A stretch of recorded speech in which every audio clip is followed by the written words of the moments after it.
আসসালামু আলাইকুম প্রিয় শিক্ষার্থীরা, আশা করি তোমরা যেখানে আছো ভালো আছো, সুস্থ আছো, পরিবারের সাথেই আছো, স্বাস্থ্যবিধি মেনে চলাফেরা করছো। আজকে আমরা সপ্তম শ্রেণীর বাংলাদেশ ও বিশ্ব পরিচয়ের প্রথম অধ্যায়ের দ্বিতীয় পাঠটি নিয়ে আলোচনা করব। আমাদের প্রথম অধ্যায়টি হচ্ছে বাংলাদেশের স্বাধীনতা সংগ্রাম। আমরা গত ক্লাসে প্রথম অধ্যায়ের প্রথম পাঠটি নিয়ে আলোচনা করেছি। আজকে আমরা দ্বিতীয় পাঠটি নিয়ে আলোচনা করব। আশা করি তোমাদের কাছে হয়তোবা এর মধ্যে বই পৌঁছে গেছে। যদি তোমাদের কাছে বই থাকে তাহলে অবশ্যই বইটি সাথে নিয়ে বসবে। আজকে আমরা যেটা পড়ব তা হচ্ছে আমাদের বাংলাদেশের যে স্বাধীনতা সংগ্রাম আছে তার দ্বিতীয় পাঠটি থেকে আমরা প্রথম পাঠে বাংলাদেশের স্বাধীনতা সংগ্রামের প্রেক্ষাপটটি অর্থাৎ আমাদের যে ভাষা আন্দোলন সেটা নিয়ে আমরা আলোচনা করেছি। আজকে আমরা আলোচনা করব কয়েকটি পাঠে, কয়েকটি ভাগে। তার মধ্যে আছে বাংলাদেশের যে দ্বিতীয় পাঠ, সে পাঠে আমরা যুক্ত ফ্রন্ট নিয়ে আলোচনা করব, যুক্ত ফ্রন্টের গঠন এবং 21 দফা কর্মসূচি নিয়ে, নির্বাচনের ফলাফল নিয়ে, মুসলিম লীগের পরাজয় ও যুক্ত ফ্রন্টের বিজয়ের কারণ এবং সেই সাথে বাঙালির অর্জন, এই বিষয়গুলি নিয়ে আমরা এই দ্বিতীয় পাঠে আলোচনা করব। তাহলে চলো শুরু করা যাক আজকের দ্বিতীয় পাঠ। যুক্ত ফ্রন্ট। পাকিস্তান রাষ্ট্র সৃষ্টির পর থেকেই শাসকদের ষড়যন্ত্রে পূর্ব পাকিস্তানের মানুষের মনে ক্ষোভ দানা বাঁধতে থাকে। আত্মরক্ষা ও আত্মবিকাশের প্রশ্নে নানা মতের মানুষ এক হতে থাকে। ক্ষমতাসীন দল মুসলিম লীগ যেন ষড়যন্ত্র আর শোষণের প্রতীক হয়ে ওঠে। ক্ষমতাসীন মুসলিম লীগকে পরাজিত করে বাঙালির অধিকার প্রতিষ্ঠার লক্ষ্যে এদেশের প্রধান প্রধান রাজনৈতিক দল ও নেতৃবৃন্দ মিলে পূর্ব পাকিস্তানের প্রাদেশিক পরিষদ নির্বাচনকে সামনে রেখে 1954 সালে একটি জোট গঠন করেন। এই জোটই যুক্ত ফ্রন্ট নামে পরিচিত। এই নির্বাচনে যুক্ত ফ্রন্টে যোগ দেয় আওয়ামী মুসলিম লীগ, কৃষক শ্রমিক পার্টি, নেজামে ইসলাম ও গণতন্ত্রী দল।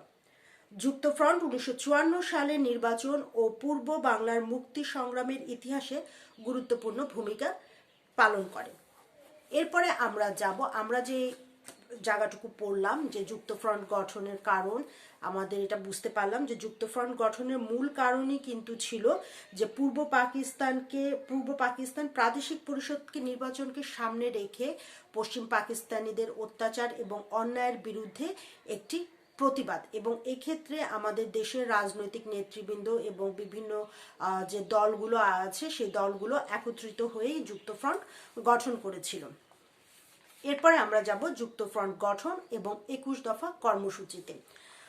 1954 সালের নির্বাচন পাকিস্তানের দুই অংশের পার্লামেন্ট বা সংসদ নিয়ে গঠিত জাতীয় পরিষদের কোনো নির্বাচন ছিল না। এটি ছিল শুধু পূর্ব বাংলার আইন পরিষদের নির্বাচন। বাঙালি জাতি, বাংলা ভাষা ও সংস্কৃতির বিরুদ্ধে মুসলিম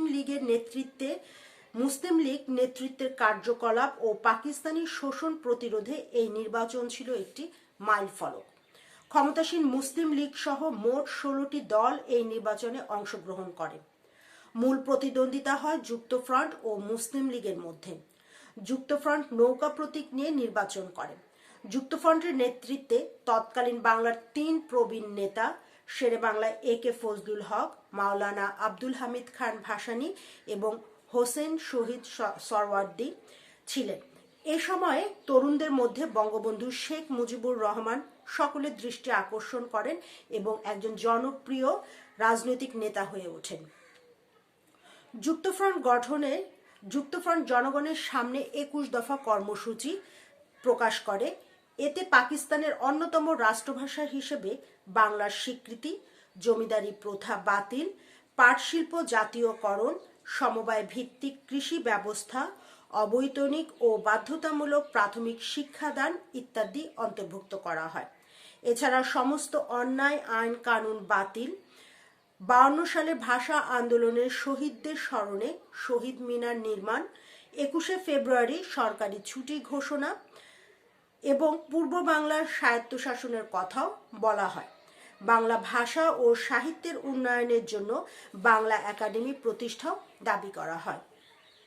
তাহলে আমরা দেখছি যে যুক্তফ্রন্ট গঠনের যে মূল উদ্দেশ্য এবং তাদের 21 দফা কর্মসূচির মধ্যে অন্যতম যেটা ছিল সেটা হচ্ছে বাংলাকে রাষ্ট্রভাষা হিসেবে স্বীকৃতি দান করা, জমিদারি প্রথা বাতিল করা, আমাদের যে পাট শিল্প আছে সেটাকে জাতীয়করণ করা, সমবায় ভিত্তিক কৃষি ব্যবস্থা করা, অবৈতনিক এবং বাধ্যতামূলক প্রাথমিক শিক্ষা দান, সমস্ত অন্যায় আইন কানুন বাতিল করা, 52 সালে যে সকল শহীদরা ভাষার জন্য জীবন দিয়েছিলেন অর্থাৎ ভাষা শহীদ তাদের স্মরণে একটি শহীদ মিনার নির্মাণ করা, 21শে ফেব্রুয়ারিকে সরকারি ছুটি ঘোষণা করা এবং পূর্ব বাংলার স্বায়ত্তশাসনের কথাও কিন্তু এই 21 দফাতে ছিল।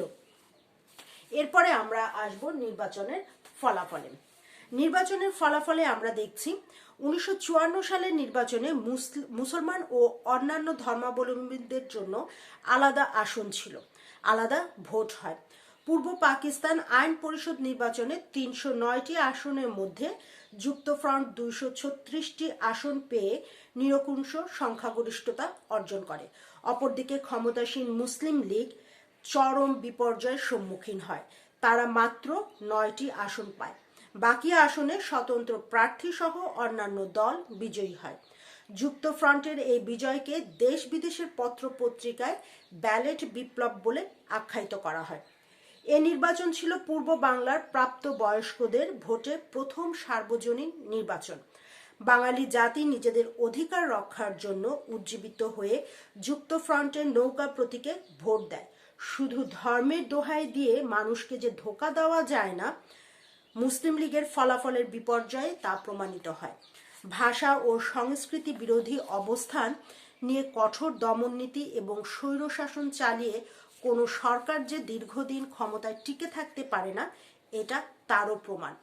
বাঙালির নতুন এই জাতীয়তাবাদী চেতনায় পরবর্তীকালে সকল আন্দোলন এবং নির্বাচনে প্রেরণা জুগিয়েছে। অন্যদিকে মুসলিম লীগ একটি গণবিরোধী দল হিসেবে পরিচিত হয়। 1957 সালের মধ্যে দলটি বহুধা বিভক্ত হয়ে পাকিস্তানের রাষ্ট্র ক্ষমতা থেকে বিদায় নেয়। পরবর্তীতে 1970 সালের নির্বাচনেও এই দলটি পূর্ব পাকিস্তানে একটি আসনও পায়নি।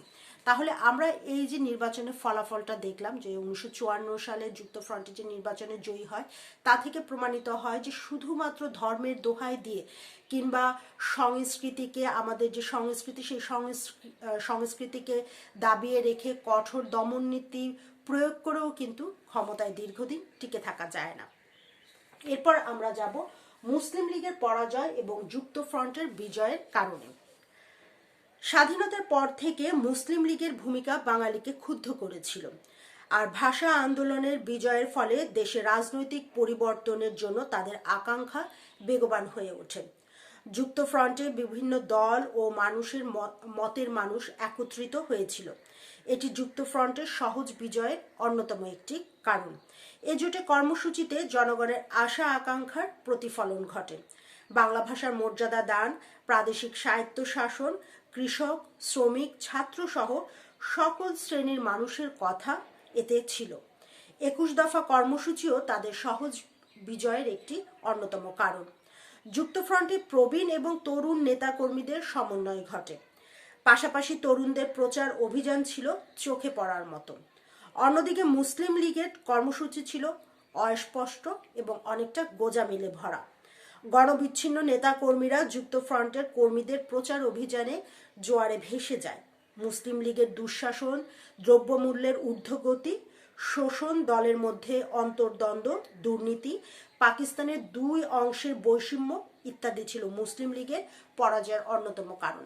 তাহলে এই জায়গাটুকু পড়ে বা এই অংশটুকুর মাধ্যমে আমরা একেবারে সহজভাবেই মুসলিম লীগের পরাজয় এবং যুক্তফ্রন্টের যে বিজয় হয়েছিল 54 নির্বাচনে সেটা সহজভাবেই বুঝতে পারি।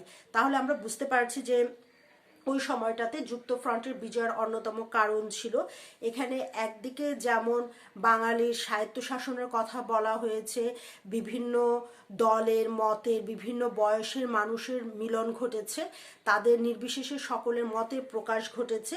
এছাড়া সবচেয়ে বড় যেটা ছিল আমাদের 21 দফা কর্মসূচি, যুক্তফ্রন্টের 21 দফা কর্মসূচির প্রকাশ, সেটা কিন্তু বিজয়ের একটি অন্যতম কারণ ছিল।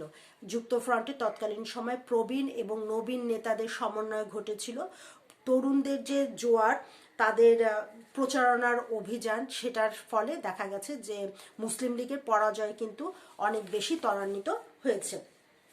এরপর আমরা যাব বাঙালির অর্জনে। স্বাধীনতার পর থেকেই পাকিস্তানি শাসক গোষ্ঠীর ষড়যন্ত্র কখনো থেমে থাকেনি, তা বরাবর অব্যাহত ছিল। 2 মাসের মাথায় বিশেষ ক্ষমতা প্রয়োগ করে নির্বাচিত যুক্তফ্রন্ট সরকার ভেঙে দেওয়া হয়। এরপর পাকিস্তানের সংবিধান অনুযায়ী বেসামরিক সরকার গঠন করা হলেও আইন শৃঙ্খলা পরিস্থিতি অবনতি দেখিয়ে প্রেসিডেন্ট ইস্কান্দর মির্জা 1958 সালের 7 অক্টোবর দেশে সামরিক আইন জারি করেন। কিছুদিন পর জেনারেল আইয়ুব খান প্রেসিডেন্ট ইস্কান্দর মির্জাকে ক্ষমতা থেকে হটিয়ে নিজেই পাকিস্তানের প্রেসিডেন্ট হিসেবে ঘোষণা করেন। 1958 সাল থেকে 1962 সাল পর্যন্ত রাজনৈতিক দলের কর্মকাণ্ড নিষিদ্ধ ছিল এবং তখন অনেক রাজনৈতিক নেতাকে কারাগারে বন্দী করে রাখা হয়েছিল। এই রাজনৈতিক শূন্যতা পূরণের জন্য বাঙালি ছাত্ররা এগিয়ে আসেন। 1962 সালের আইয়ুব খান একটি সংবিধান রচনা করেন। এই সংবিধানে বাঙালির গণতান্ত্রিক আকাঙ্ক্ষা ক্ষুণ্ণ হওয়ায় ছাত্ররা আন্দোলন গড়ে তোলে। তবে ছাত্রদের আন্দোলন অনেক বেশি জোরালো রূপ পায় সরকার শিক্ষানীতি ঘোষণা করলে। শরীফ কমিশন নামে পরিচিত এই শিক্ষানীতিতে বাংলার বদলে পাকিস্তানের 2 অংশের জন্য উর্দু ভাষা চালু করা, অবৈতনিক শিক্ষা বাতিল করা এবং উচ্চশিক্ষা লাভের সুযোগ কমিয়ে দেওয়ার বিধান যোগ করা হয়েছিল। ছাত্রদের তীব্র আন্দোলনের ফলে শেষ পর্যন্ত সরকার শরীফ কমিশন প্রণীত শিক্ষানীতি বাতিল করতে বাধ্য হয়। তাহলে আমরা দেখছি যে বাঙালি বিশেষ করে 1947 সালে আলাদা হওয়ার পর থেকে পশ্চিম পাকিস্তানি শাসক গোষ্ঠী দিনের পর দিন আমাদের উপর শোষণ, অত্যাচার এবং নিপীড়নের মাত্রা নানাভাবে বাড়িয়ে যাচ্ছিল। এর ফলে কিন্তু বাঙালি যে আমরা বাঙালিরা আছি, বাঙালি বিশেষ করে ছাত্র সমাজ, রাজনৈতিক নেতৃবৃন্দরা, তারা কিন্তু কখনোই থেমে থাকেননি। তারা প্রতিবারই প্রতিবাদে গর্জে উঠেছিল, যার কারণে 1971 সালে দীর্ঘ 9 মাসের মুক্তিযুদ্ধের ফলেই আমরা পেয়েছিলাম একটি স্বাধীন দেশ বাংলাদেশ। আশা করি তোমরা ভালো থাকবে, সুস্থ থাকবে। যদি সম্ভব হয় তাহলে আমি বলছি যে এই মুহূর্তে হয়তো বা অনেকের কাছে বই আমরা যদি পেয়ে থাকি বা আগের ক্লাসে বই যদি আমরা পাই, তাহলে সেটা আমরা অবশ্যই একটু রিডিং পড়ব। ভালো থাকবে, সুস্থ থাকবে।